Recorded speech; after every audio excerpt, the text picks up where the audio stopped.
ചരിത്രം വഴിമാറാൻ പോവുകയാണ്. കൃത്യമായി പറഞ്ഞാൽ ഇന്നോ നാളെയോ ആയിട്ട് ആ ചരിത്രം അവിടെ എഴുതപ്പെടുകയാണ്. മലയാള സിനിമ കണ്ട എക്കാലത്തെയും വലിയ വിജയചിത്രമായി ലോക മാറിക്കഴിഞ്ഞിരിക്കുകയാണ്. സാക്നിക് എന്ന നമ്മുടെ പ്രമുഖമായിട്ടുള്ള ട്രേഡ് അനലിസ്റ്റുകളുടെ ഒരു അഭിപ്രായ പ്രകാരം ചിത്രത്തിൻ്റെ ഇപ്പോൾ കിട്ടിയിരിക്കുന്ന റിപ്പോർട്ട് അനുസരിച്ച് 260 കോടി രൂപയാണ് കഴിഞ്ഞ ദിവസം 21ാമത്തെ ദിവസം വരെ ഈ ചിത്രത്തിന് നേടിയെടുക്കാൻ സാധിച്ചിരിക്കുന്നത്. 25 ആകുന്നതിന് മുമ്പ് തന്നെ ഒരു കാര്യം ഉറപ്പിക്കാം, ഇതിൻ്റെ 25ാം ദിവസം ഒരു ചരിത്ര ദിവസമായിരിക്കും. അതിനു മുന്നേ തന്നെ ചിത്രം 265 കോടിയോളം നേടിയിരിക്കുന്ന ഒരു സിനിമയുണ്ട് നമ്മുടെ മുമ്പിൽ. നമുക്കറിയാവുന്നതുപോലെ തന്നെ ലാലേട്ടൻ നായകനായി എത്തിയ എമ്പുരാൻ എന്ന ചിത്രത്തിൻ്റെ ആ കളക്ഷനാണ് ഈ ചിത്രം മറികടക്കാൻ പോകുന്നത്. അപ്പോൾ ഇൻഡസ്ട്രി ഹിറ്റിലേക്ക് അധിക ദിവസമൊന്നും വേണ്ട എന്നർത്ഥം. ടോപ്പ് നോച്ച് എന്നൊക്കെ പറയാവുന്ന രീതിയിലേക്ക് ഈ സിനിമയുടെ മുന്നോട്ടുള്ള യാത്ര നമ്മൾ കാണുകയാണ്.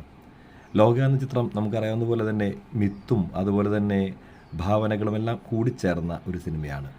മലയാള സിനിമ ഇൻഡസ്ട്രി ഇതുവരെ കൈവയ്ക്കാത്ത ഒരു വിഷയം അല്ലെങ്കിൽ അത്തരത്തിലുള്ളൊരു ചിന്താഗതി ഈ സിനിമയിൽ നമുക്ക് കാണാൻ സാധിക്കും. കാരണം ഒരു കാലഘട്ടത്തിൽ നമ്മൾ കേട്ട് പറഞ്ഞു നടന്നിരുന്ന ഒരു മുത്തശ്ശി കഥകളും അതുപോലെ യക്ഷിക്കഥകളും നാടോടി കഥകളും അതുപോലെയുള്ള ചാത്തൻ കഥകളും എല്ലാം ചേർത്ത ഒരു വ്യത്യസ്തമായ ഒരു പരീക്ഷണം തന്നെയായിരുന്നു സിനിമ.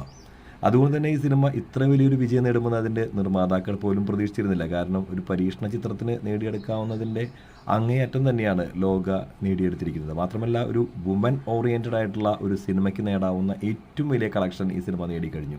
അത് സൗത്ത് ഇന്ത്യയിലെ തന്നെ ഏറ്റവും വലിയ കളക്ഷൻ ആ സിനിമ നേടിക്കഴിഞ്ഞു. ഒരുപക്ഷെ ഇന്ത്യയിൽ ഒരു സ്ത്രീ കഥാപാത്രം നായികയായി എത്തുന്ന സിനിമ നേടുന്ന വലിയൊരു വിജയത്തിലേക്കാണ് ഈ സിനിമയുടെ നടന്നുകയറ്റം. അത് വലിയൊരു ഓട്ടമെന്ന് തന്നെ പറയേണ്ടിയിരിക്കുന്നു. നമ്മളാരും പ്രതീക്ഷിക്കാത്ത തലത്തിലേക്കാണ് ചിത്രത്തിന് തിയേറ്ററുകളിൽ ആളെ കയറ്റാൻ സാധിക്കുന്നത്. കഴിഞ്ഞ ദിവസവും ചിത്രത്തിന് ഒരുപാട് ഹൗസ്ഫുൾ ഷോസ് നമ്മൾ കാണുവാൻ സാധിച്ചു.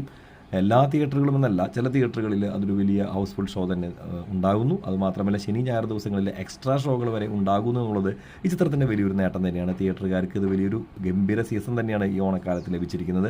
മാത്രമല്ല സിനിമയെക്കുറിച്ചുള്ള ഏറ്റവും പുതിയ അപ്ഡേറ്റുകൾ പ്രകാരം ചിത്രത്തിൻ്റെ 2ാം ഭാഗം ഉടനടി തന്നെ ഷൂട്ടിംഗ് ആരംഭിക്കാൻ പോവുകയാണ്. വരുന്ന മാസം തന്നെ ചിത്രത്തിൻ്റെ ചാപ്റ്റർ 2 എന്നുള്ള ആ ഒരു വെർഷൻ ആരംഭിക്കാൻ പോവുകയാണ്.